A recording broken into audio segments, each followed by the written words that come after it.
सुन रहे हैं अहम और गीत की अनोखी कहानी प्यार या तकरार दिलेबी एफएम पर। सुबह के करीब 11 बज रहे होंगे। गीत ने कपूर मैंशन पहुंचते ही डोरबेल बजाई। डॉली के दरवाजा खोलते ही गीत अंदर प्रवेश कर गई और फर्स्ट फ्लोर की तरफ बढ़ी। तभी डॉली ने पीछे से आवाज लगाई, रुकिए दीदी। डॉली की आवाज सुनकर गीत रुक गई और उसकी तरफ देखती हुई बोली, हाँ बोलो, क्या हुआ? डॉली ने एक रजिस्टर दिखाते हुए कहा, दीदी आपको यहाँ साइन करना होगा। गीत चौंकती हुई बोली, कैसा साइन? मैंने तो कल कॉन्ट्रैक्ट पर साइन कर दिया था। दीदी आपने कॉन्ट्रैक्ट नहीं पढ़ा था? नहीं, क्यों? दीदी साहब जी ने कहा है कि जब गीत आए या कहीं जाए तो उनसे साइन करवा लेना टाइम और डेट के साथ, ताकि वो इसका हिसाब रख सके। उन्होंने ऐसा कॉन्ट्रैक्ट में लिखा था। गीत मुस्कुराती हुई डॉली के पास आई और बोली, और क्या क्या कहा है तुम्हारे साहब ने? डॉली बोली, साहब ने कहा है कि आपको इस घर से बाहर जाने की अनुमति सिर्फ 2 घंटों की ही है। अगर आपको उससे ज्यादा समय चाहिए तो साहब से अनुमति लेनी होगी। आप जब बाहर जाएंगी तो आपको इस रजिस्टर में लिखना होगा कि आप बाहर कहाँ जा रही हैं और क्यों जा रही हैं। गीत रजिस्टर देखती हुई बोली, और कुछ या इतना ही कहा है तुम्हारे साहब जी ने? उन्होंने कहा है कि अब आप घर पर नहीं रह सकती। आप दिन रात अब यही रहेंगी और दादू की सेवा करेंगी। आपको अगर किसी चीज की जरूरत हो तो साहब जी से कहेंगी। गीत गुस्से में डॉली से घूरते हुए बोली, तुम्हारे साहब जी मेरे मालिक नहीं है कि मुझे यहाँ रोक ले। मैं नौकर नहीं हूँ उनकी। डॉली बोली, सॉरी दीदी, साहब ने कहा था कि आप ऐसा ही बोलेंगी, इसीलिए आपको ये बता दूं कि ये सारी बातें कॉन्ट्रैक्ट में लिखी थी और आपने साइन किया था।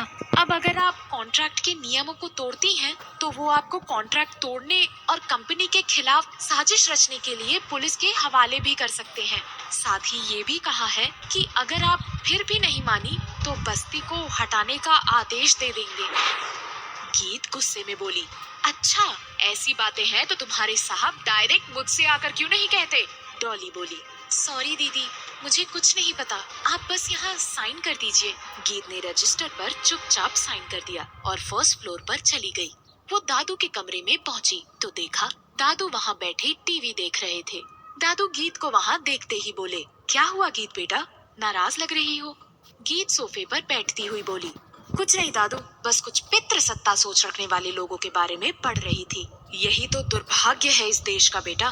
पितृ सत्ता सोच सिर्फ पुरुषों तक सीमित होती तो आश्चर्य नहीं होता, लेकिन महिलाएं भी पितृ सत्ता सोच को बढ़ावा दे रही हैं। अगर सिर्फ महिलाएं इसका विरोध करना शुरू कर दें तो पुरुषों के भी बीच ये सोच अपने आप मर जाएगी। वैसे तुम किसके बारे में पढ़ रही हो? है एक बड़ा आदमी दादू, उसका आर्टिकल पढ़कर ऐसा लग रहा है जैसे वो आज भी महिलाओं को घर के कमरे में बंद रखना चाहता है, अपनी मर्जी की चीजें थोपना चाहता है और वो महिला भी विवश है। करे तो क्या करे, क्योंकि वो भी लाचार है।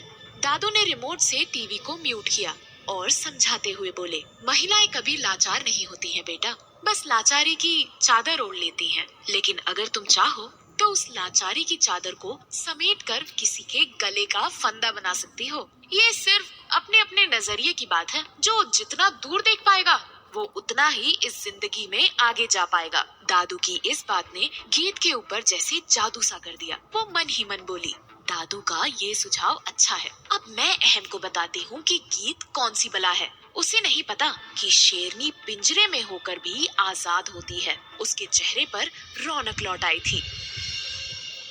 वहीं दूसरी तरफ अहम ऑफिस में बैठा परेशान था। वह पिछले 2 दिनों से सीसीटीवी फुटेज देखकर थक चुका था, लेकिन उसे ऐसा कोई क्लू नहीं मिल रहा था कि जिससे पता चले कि फेयरनेस क्रीम के साजिश में ऑफिस के किस आदमी का हाथ था। वह अभी भी फुटेज देख ही रहा था कि तभी दरवाजे से लीना ने आवाज लगाई, मे आई कम इन सर? कम इन, अहम ने बिना लीना की तरफ देखते हुए कहा। लीना अंदर आई और अहम के सामने खड़ी होकर उसे देखने लगी, लेकिन अहम अपने ही काम में व्यस्त रहा। कुछ देर लीना के उसी प्रकार खड़े रहने पर भी अहम ने उसे नहीं देखा तो लीना मन ही मन खींचती हुई बोली, मुझ में ऐसी क्या कमी है कि सर मेरे तरफ देखते ही नहीं? मैं भी देखती हूँ कि वो मेरे तरफ कैसे नहीं देखते। वो धीरे से बोली, सर मुझे फाइल चाहिए। अहम ने उसकी तरफ देखे बिना ही कहा, सारे फाइल शेल्फ में पड़े हैं, जो चाहिए निकाल लो। लीना गुस्से में बड़बड़ाई, आज से पहले कभी किसी ने मुझे ऐसे इग्नोर नहीं किया। मैं भी जब तक सर की नजरें उठा नहीं देती यहाँ से नहीं जाऊंगी। उसने उस कैबिन में इधर उधर नजर डाली, तभी उसकी नजर शेल्फ के सबसे ऊपरी हिस्से पर गई, जहाँ तक फाइल रखी थी, लेकिन उसका हाथ वहाँ पहुँच नहीं रहा था। वो खुश होती हुई बोली, अब तो सर को यहाँ आना ही पड़ेगा। उसने वहीं रखी एक टेबल ली और उसे खिसकाते हुए शेल्फ के पास ले गई, ताकि आवाज सुनकर अहम की नजर डिस्ट्रैक्ट हो। हुआ भी ऐसा ही। अहम ने उसे टेबल पर चढ़ते हुए देखा, लेकिन लीना से टेबल का बैलेंस नहीं बन पा रहा था। अहम को मजबूरन अपनी कुर्सी से उठकर वहाँ आना पड़ा। लीना ने तिरछी नजरों से अहम को वहाँ आते हुए देखा, तो जानबूझकर उसने अपना पैर किनारे रखा। वह टेबल से फिसली और अहम ने उसे अपनी बाहों में थाम लिया। लीना भी यही चाहती थी। उसने अहम को इतने करीब से देखकर अपनी नजरें नीचे कर ली, लेकिन अब भी अहम ने उस पर ज्यादा ध्यान नहीं दिया। उसी समय अहम का मोबाइल बज उठा। एक हाथ से उसने अपना मोबाइल पॉकेट से निकाला और कॉल रिसीव करते हुए कहा, कौन? मैं गीत बोल रही हूँ। गीत का नाम सुनते ही अहम ने दूसरा हाथ लीना की कमर से हटा लिया। लीना धड़ाम से फर्श पर गिर पड़ी। उसके मुंह से आह निकल पड़ी और गीत ने फोन पर सुना तो मन ही मन बोली, ये लड़का नहीं सुधरने वाला, पता नहीं क्या क्या करता रहता है।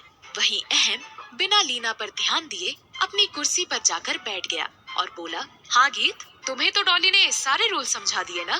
गीत तंज कसते हुए बोली, हाँ बहुत अच्छे से, और मैं अब उसे इम्प्लीमेंट भी करने लगी हूँ। मैंने ये पूछने के लिए कॉल किया था कि दादू की दवाई कहाँ रखी है। दादू की दवाई सेकंड फ्लोर मेरे रूम में रखी है। उसी समय ध्रुव ने अहम की कैबिन में एंटर किया और कहा, अहम, उन चारों महिलाओं ने कबूल कर लिया है यार कि गीत ने उन्हें पैसे नहीं दिए थे, बल्कि कोई और महिला थी जिसने पैसे देकर उन्हें गीत का नाम बोलने के लिए कहा था। अहम बोला, पता था मुझे, गीत ऐसा कर ही नहीं सकती। मेरा संदेह सच साबित हुआ। ध्रुव बोला, हाँ लेकिन पुलिस उनसे और पूछताछ कर रही है और जल्द ही उस औरत का भी नाम पता चल जाएगा। अहम मुस्कुराते हुए बोला, बहुत अच्छा। गीत कॉल पर ही थी। उसने जब अहम के मुंह से अपने लिए ऐसी बातें सुनी तो उसे भी बहुत आश्चर्य हुआ। उसे विश्वास नहीं हो रहा था कि अहम उसके बारे में इतना अच्छा भी सोचता है, लेकिन लीना के लिए ये खतरे की घंटी थी। उसे ये बात सताने लगी कि कहीं अगर सच्ची बात अहम तक पहुंची तो बहुत खतरनाक होगा। लीना अहम को सच तक पहुंचने से कैसे रोकेगी? क्या अहम के मुंह से अपनी तारीफ सुनकर गीत का नजरिया बदलने वाला है? सभी सवालों के जवाब जानने के लिए सुनिए प्यार या तकरार, सिर्फ प्रतिलिपि FM पर।